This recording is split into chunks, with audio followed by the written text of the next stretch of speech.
Assalamualaikum warahmatullahi wabarakatuh.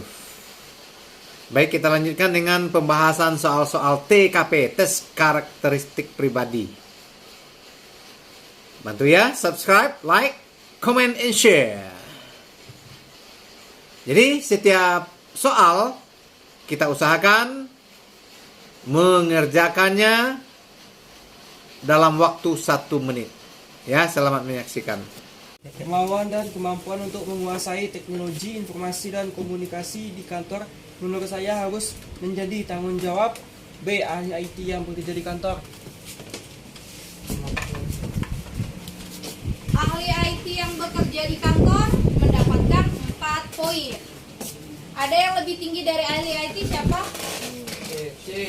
Semua personil yang ada di kantor. Jadi yang harus tahu IT itu bukan A, B, C aja, tapi semuanya harus bisa IT. Makanya di di keputusan Menteri Pan-RB atau 2021 itu sudah mencantumkan adanya kisi-kisi TKP tentang pemanfaatan teknologi informasi dan komunikasi. Kenapa? Diharapkan seluruh ASN tanpa terkecuali itu bisa menggunakan IT gitu ya. Sehingga jawaban yang paling tinggi itu semua personil yang ada di kantor. Kemudian 4 poin itu adalah ahli IT yang bekerja di kantor. Kemudian yang poin ketiga itu ada di orang-orang yang berpotensi berurusan dengan hal-hal IT di kantor.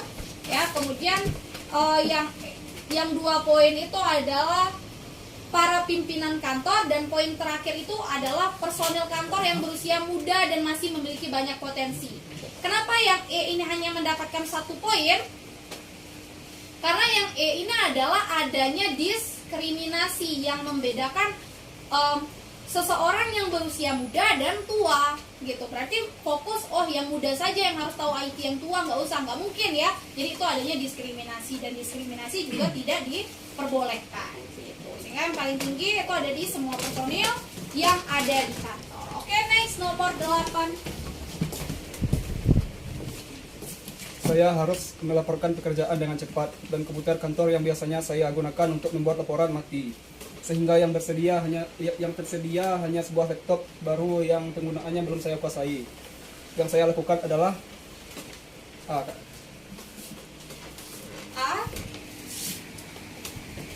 Yang A adalah membuat laporan secara manual dan meminta orang yang bisa menggunakan laptop tersebut untuk mengalihkannya dalam bentuk laporan yang saya butuhkan. Nah, ini jawabannya ini sebenarnya tidak mencerminkan ini ya. Jadi kayak sikap kita di sini yang seharusnya itu melaporkan itu dengan menggunakan IT, kita melaporkan secara manual pertama. Kemudian kesalahannya itu adalah kita meminta orang yang bisa menggunakan untuk mengalihkan dalam bentuk laporan yang saya butuhkan. Berarti kita bakalan kerja 2 kali. Pertama kita buat secara manual, kemudian setelah manual kita suruh orang lain untuk ngerjainnya dalam bentuk yang diinginkan. Itu berarti ada 2 upaya yang dilakukan, sehingga itu tidak mencerminkan sifat yang profesional. Sehingga yang paling tinggi yang mana? Segera memperbaiki komputer saya supaya bisa mengerjakan laporan. Berarti kita harus nunggu dulu laptop komputer kita selesai baru kita bisa ngerjain laporan. Takutnya mana tahu komputer kita nggak bakalan bisa diselesaikan, atau misalnya bakalan rusak terus, selesainya dalam waktu seminggu, gimana? Sehingga ini juga bukan win-win solution. Yang paling tinggi yang mana?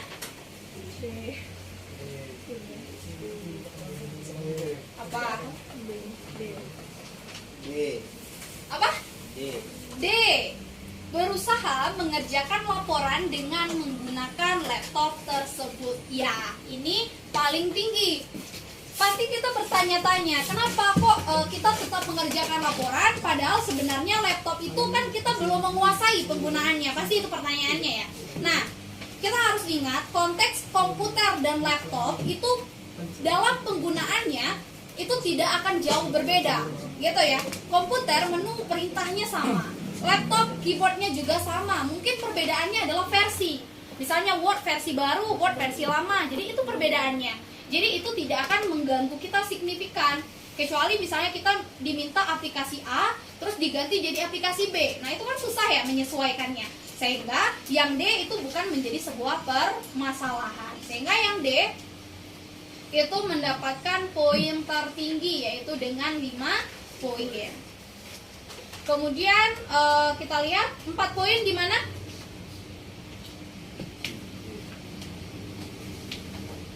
Yang D 5 poin. Yang B ya, setidaknya ada upaya kita untuk memperbaiki gitu. Kemudian yang C meminta orang untuk mengerjakan laporan saya, ini mendapatkan 3 poin. Ibaratnya tidak dianjurkan meminta bantuan orang lain, tetapi kalau tidak ada pilihan lain ya kita meminta bantuan orang lain. Kemudian yang A itu lebih baik daripada yang E. Kenapa? Karena yang A setidaknya ada upaya juga yang kita lakukan meskipun kita membuatnya secara manual. Tetapi yang E itu menunda pembuatan sampai komputer dibetulkan oleh kantor. Ibaratnya pasrah gitu ya. Kalau tidak ada dibetulkan oleh kantor ya tidak membuat laporan. Itu juga harus dihindari. Sehingga yang E itu hanya mendapatkan 1 poin saja. Oke, next nomor 9. Tunggu bentar. Demikian, semoga bermanfaat bagi kita semua. Assalamualaikum warahmatullahi wabarakatuh. Karambir.